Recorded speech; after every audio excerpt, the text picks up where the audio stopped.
Hi, it's Dave from MegaPoints Controllers.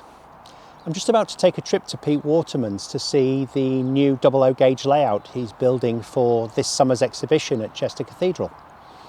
It uses our control system exclusively, so I thought it would be a good opportunity now to let you know some of the things we've been working on, some of the boards that have been installed since December, and have a look at the progress and actually see what goes on when it's full of people, volunteers helping to set up and build this layout ready for the summer. So come join me and hopefully you'll find it interesting. So we're currently at part of the fiddle yard. We can't put it all up. This fiddle yard has something like 120 blocks, so it's been detected for 120 blocks.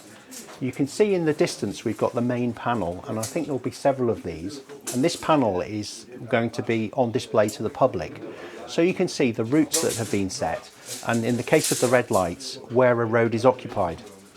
So if Phil can operate this loco, you should see the blocks change as the loco approaches another section.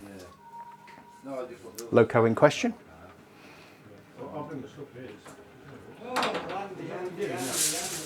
And there we go.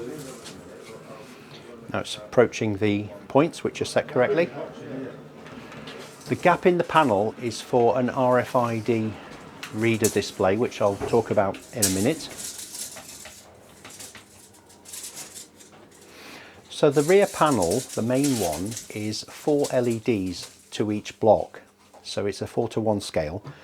The remote panels, are we calling these remote panels, Phil? Yeah, small mimic panels. Small mimics. These are 1 LED to the block, and these are the panels that actually do the controlling, whereas this one is just displaying.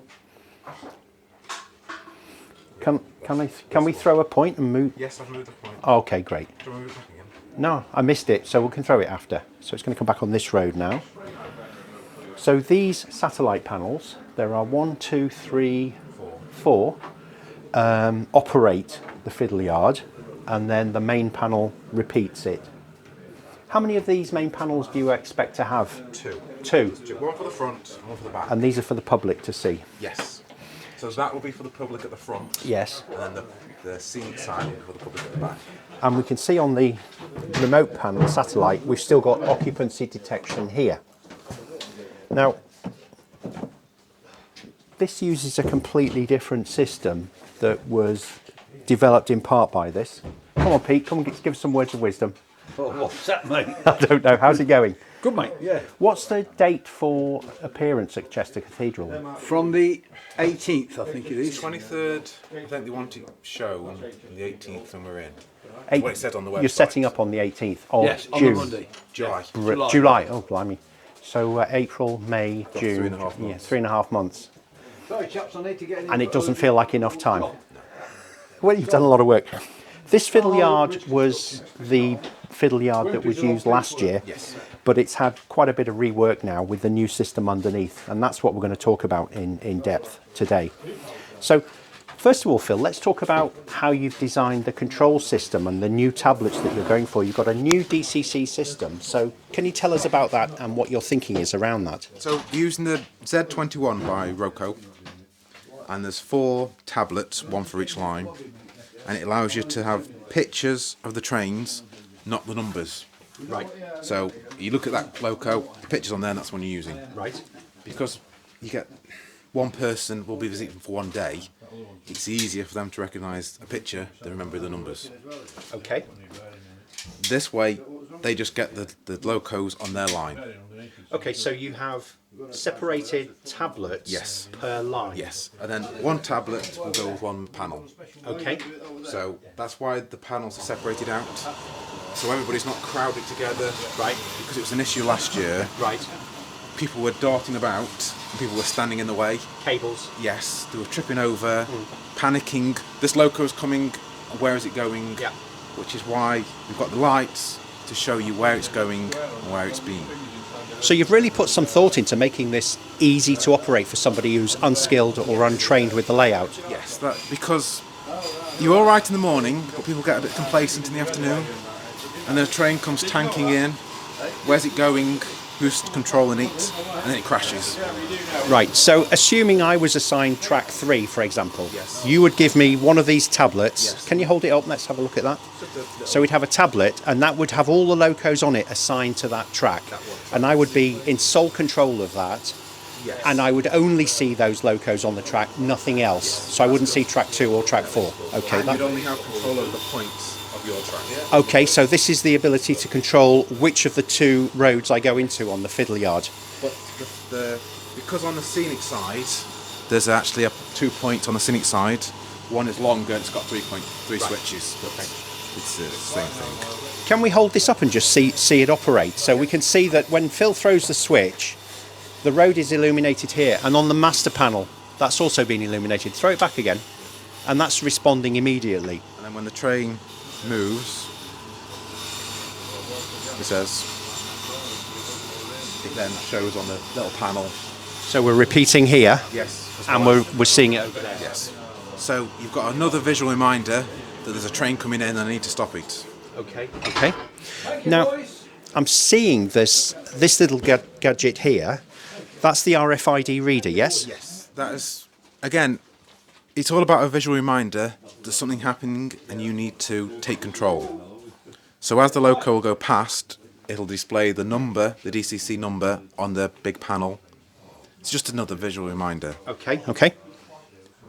And then they use little stickers on the side of the locos. As it goes past, it reads them. Okay. So that's the RFID tags. Yes.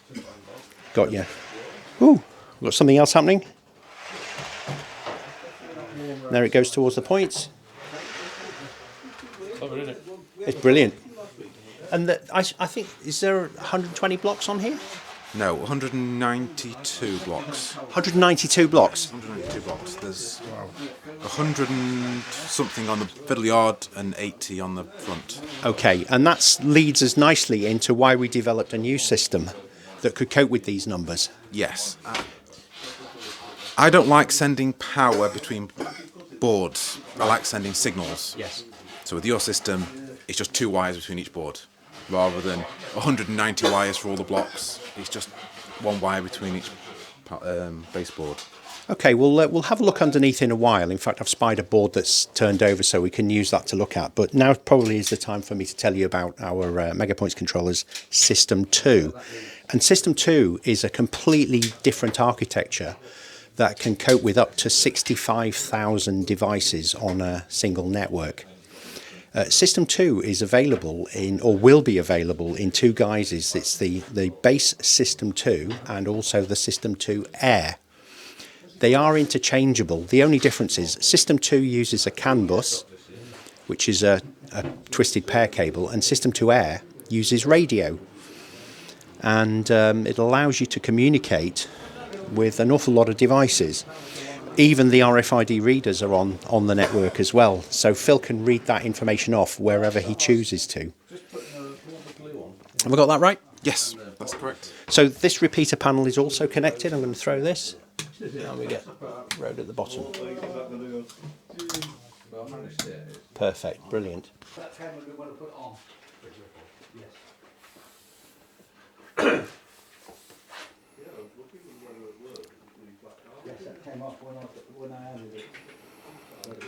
So Dave, which bits are you working on at the moment? This tunnel. Ah, right. Just doing this. Facings for this. And which tunnel is this? Yeah. Was in there. Okay. There'll be all scenery across here, so all this is hidden. Right. So this is not finished yet. This one's the inside doing. That's a special gantry. Don't know where that's going actually. But yeah. So there's quite a bit of work to do around this end at the minute. These have got to be done. Facings have got to be done on these. Right. That one. This is all done now. Removable.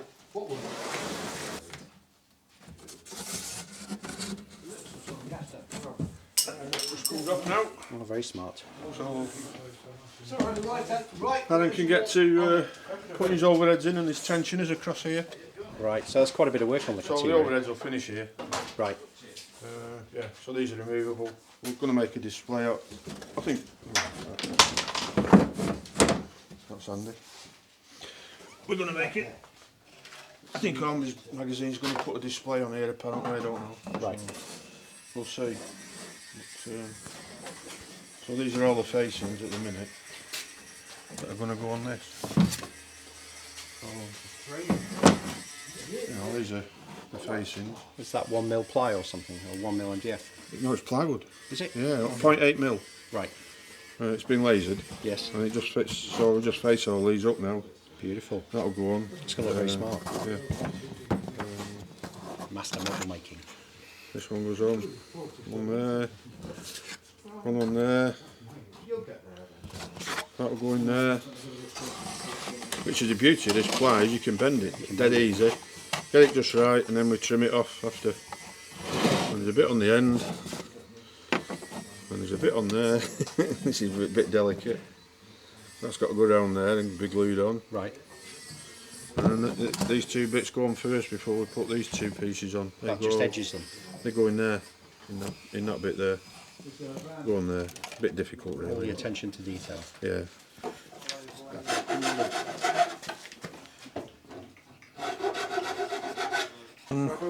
This is just a protection for the bridge. Because somebody knocks the end of that bridge at the minute, it causes a lot of damage. So we just fix that. So 3 levels there. we've got, yeah. High level, low level. These two. No, this one's at higher level, and it's 2 down there. Yeah. Right. Come through here. Left side of the Scenic. Yeah. So this track joins back into this track on the other side of here, ready to go back into the fiddle yard. All right. So it's quite a bit steeper this side going down because trains are only going to go down on this side. We've got to wire this point up. Yeah, that's not working yet at the minute. And the other board that connects to that is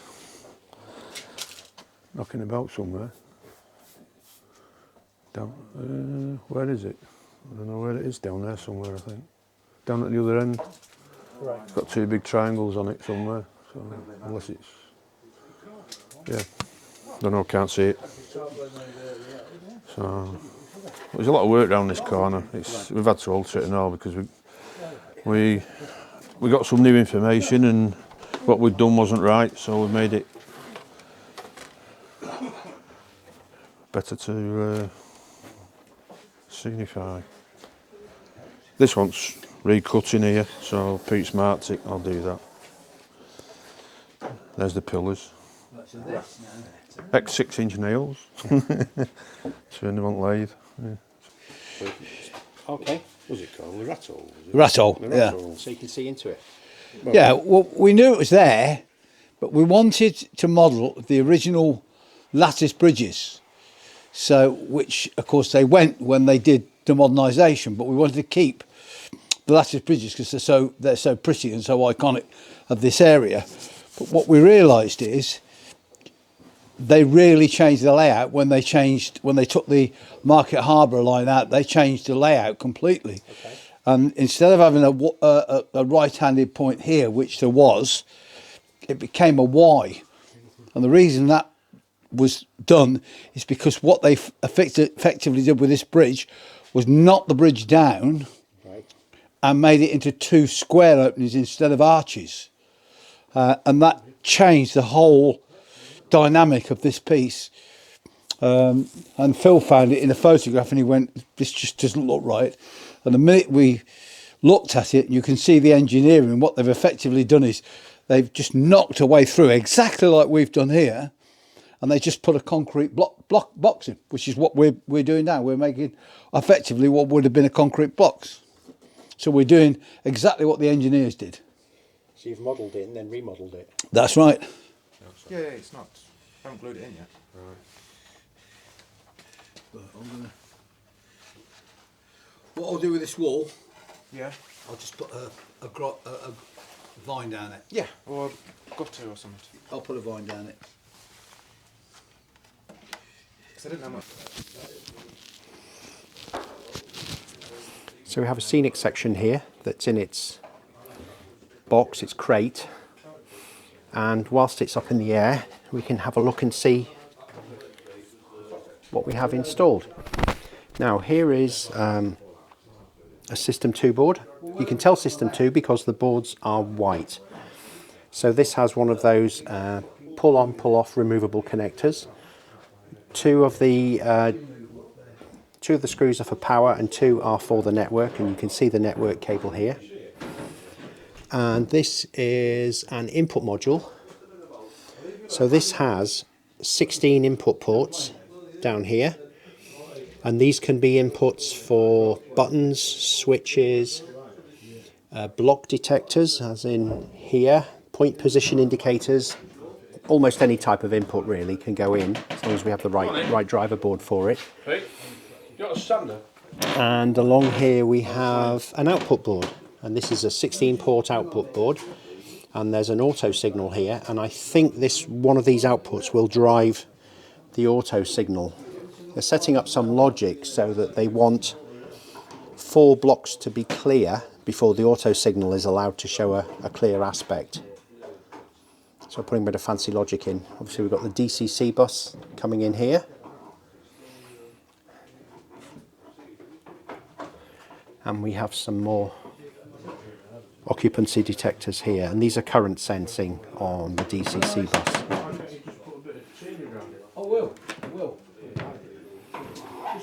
The Scenic sections generally don't have a lot of boards, the System 2 boards on them. It's mainly the fiddly yard. Don't have to get it out. It's a pain. There isn't much difference between them. See, we've got some auto signal units here. This is from last year. These are last year's right. boards. Some more auto signals over here. And with the old style servo controllers, Yes. I believe you're using the System 2 output board to drive the servos as well. Yes. So System 2 is driving the old servo controllers. I say old. It's our most popular item. Brilliant. We'll have a look at the Mimic panel. You can see some closer up details. So Phil's got one of the 4-way 7-segment displays in here, and he's using RGB LEDs to achieve the white and the red. Don't worry, we'll have a product for that. But this is still very much in development phase, and I don't expect to see any of these products on the market until the latter half of this year, because there's just so much work to do.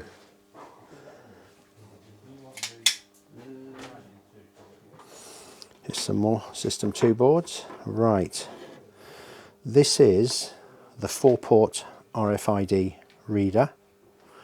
So you can connect up to 4 RFID readers into this board, and it will then put the data onto the network.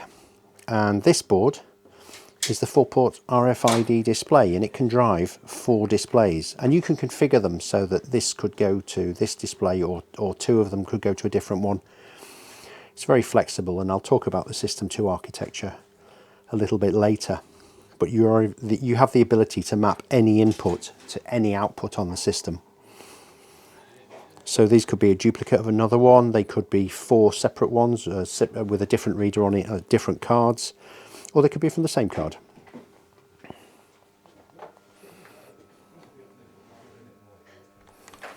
He's used RGB LED strips.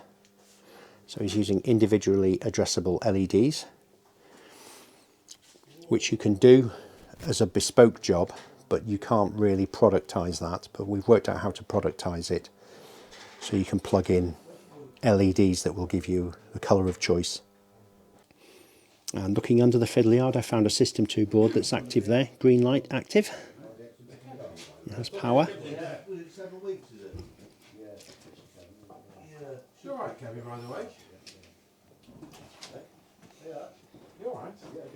If you're doing the HST... We can see some more boards there with the LEDs on. I'm under the middle of the fiddly yard now.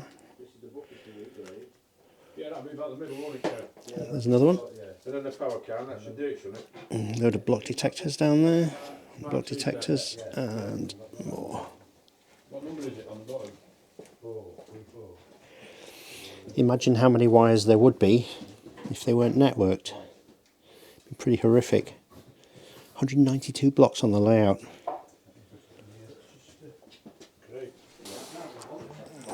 So this is the satellite panel that the operator gets, the operator panel. So he's used what looks like an Ethernet cable into the system. You can connect and disconnect them just by unplugging, and it doesn't generate an issue. And then I can throw the switch. In this case, there's a toggle switch configured, and we're throwing the route up this way. And the main panel, which is here, you'll see changing as well.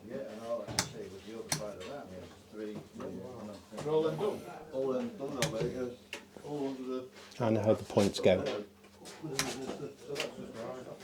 Let's have a look. That's a servo controller driving that.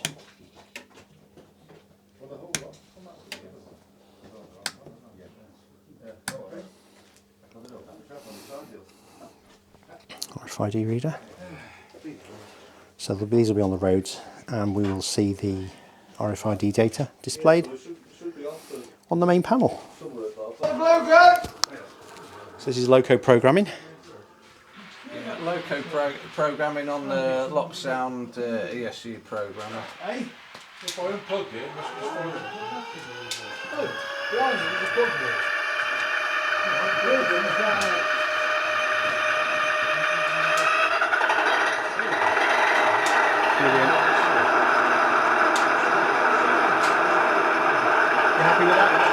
Yeah, it sounds nice. It's got a EM2 speaker in it, so it's like a big speaker. It's got quite a lot of bass sound in it. But it's Lego Man Biffo sound in it. I quite like his sounds. Right. But it's got quite a lot of functions. I've done quite a lot of modifications to the lighting and sound. Like I've added engine bay lighting, independent cab lights, night and day headlights, plus there's like a detonator flash that once it's moving, like the detonators on the track, that explosive, it will flash by the bogies. So, brilliant. So it's quite a lot of playing on it.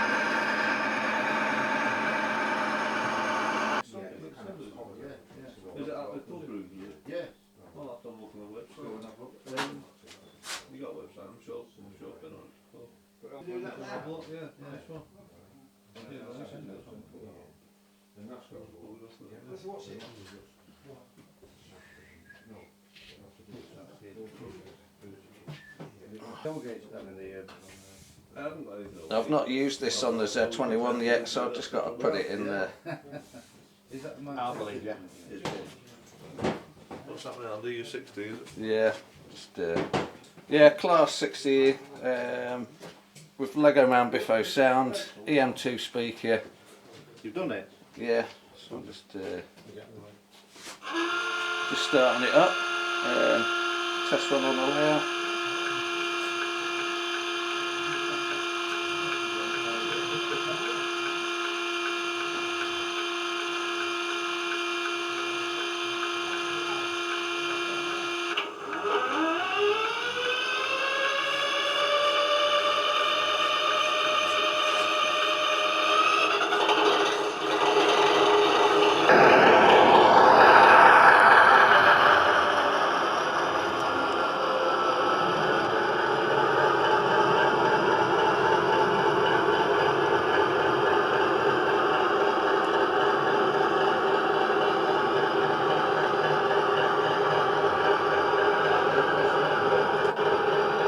Track's a little bit dirty,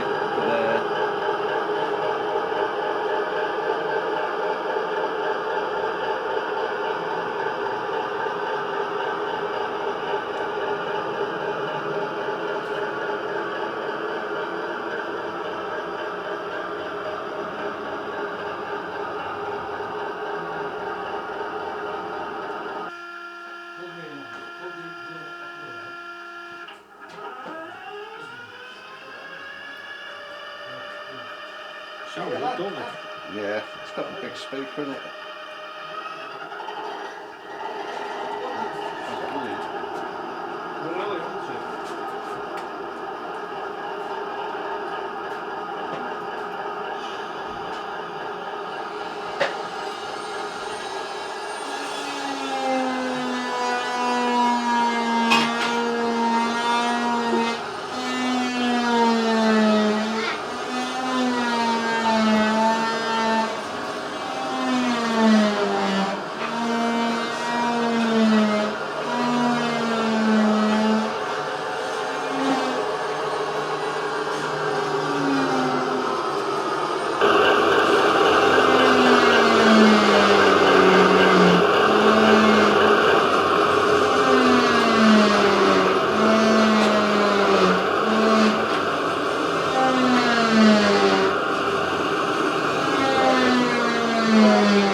Well, I hope you'll agree that was quite an interesting visit. I think we really got to the nitty and gritty in some parts. We could see people actually getting stuck in, working. There was so much going on.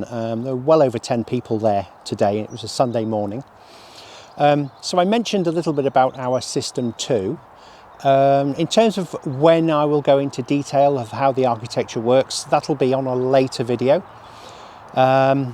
The chip shortage has been quite a challenge for us. Atmel say we won't be getting our next shipment until March 2023, so that's nearly a year. But we found other chips and we've been able to move our products along using different processors and building on the strengths of our existing system, but leveraging new features that people have been asking for. I think from late summer onwards, our website will begin to offer System 2 products for sale. It's a system that's designed to handle 65,000 connected devices on any one network. And System 2 really is two systems. There is System 2, which is the CAN bus wired system, and there is also System 2 Air. It uses the same protocol, but it's radio controlled, and you can link the two. So you could have half a layout that's wired and half a layout that's operated by radio.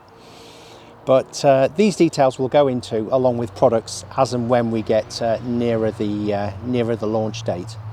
Our current products are still being made and will continue to be made, I think probably for the next 5 to 10 years.